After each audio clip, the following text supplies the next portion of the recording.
All right, let's keep the applause going, and please give a warm welcome for Oscar. Give it up for Oscar. That's good. All of a sudden, I see white. I'm on my knees. I can taste bile in the back of my mouth.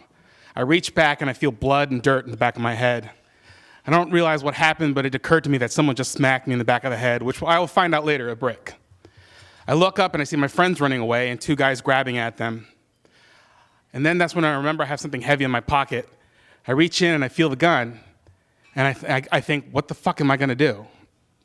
See, what happened was I was coming out the back door of a bar in the back of sort of where Echo Park area before it became gentrified, so it was really kind of ghetto. And someone was attempting to mug us.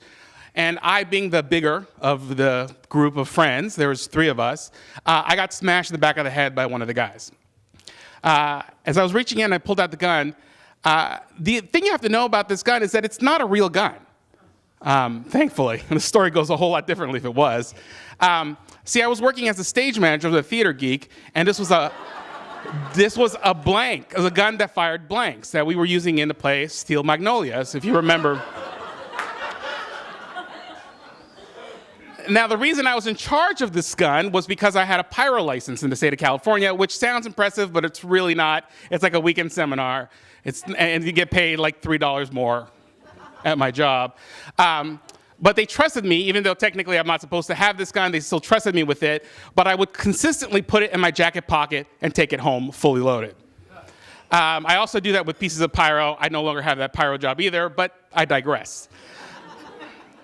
Now, I'm sitting there on the floor, and I'm looking up at the scene, and I'm really disoriented, and I got to figure out what I'm going to do. Now, I have the gun in my pocket, and as I'm thinking I could probably scare them off with the gun. Now, if you've ever seen a starter pistol, it sort of looks like a gun. It doesn't really look like a gun. It's like a solid piece of metal, and it's got the revolver in it. But luckily for me, it was dark.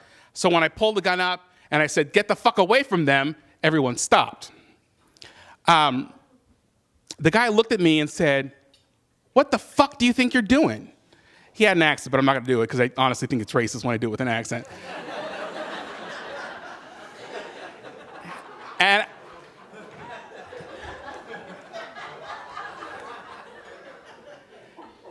And I start to shake because he's about 10 feet away. My memory's a little hazy. This whole night's a little bit hazy, and most of this is from what my friend told me I did. I got hit in the head with a brick, guys. Come on. And he goes, "What the fuck are you going to do with that?" And I'm starting to shake, right? Part of it is because I can't really hold myself up because I got really slammed in the head. Another of it is I'm nervous. This guy is attacking my friends. I just got attacked, and I'm holding a gun at him, which is not how I expected my night to go. I said, "Let them go. Get away from us." And he goes, "Oh, you're not going to fire, fatty." Yeah, a fat joke, guys. Come on. And I say, "Get away from them, or I'm going to shoot." He starts laughing, and he pushes my friends down. He says, "Oh, you're going to give me that gun, and I'm going to beat the shit out of you with it." And then he takes a step forward. Now, I was terrified. I was absolutely terrified what was going to happen next. And he started to take another step toward me, and I started to scream, "Get back, get back." And he knows now I'm not going to fire. So he's getting closer. And of course, I panic, and I just start pulling the trigger. 6 shots right at him, and he freezes.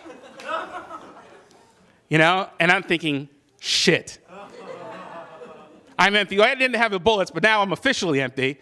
And obviously he's not hit, so he's going to kill me.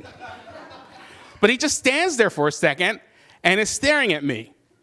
And I realize that he's making a noise. Kind of like, That's when his friend, his fellow felon, said, "Dude, did you just shit yourself?"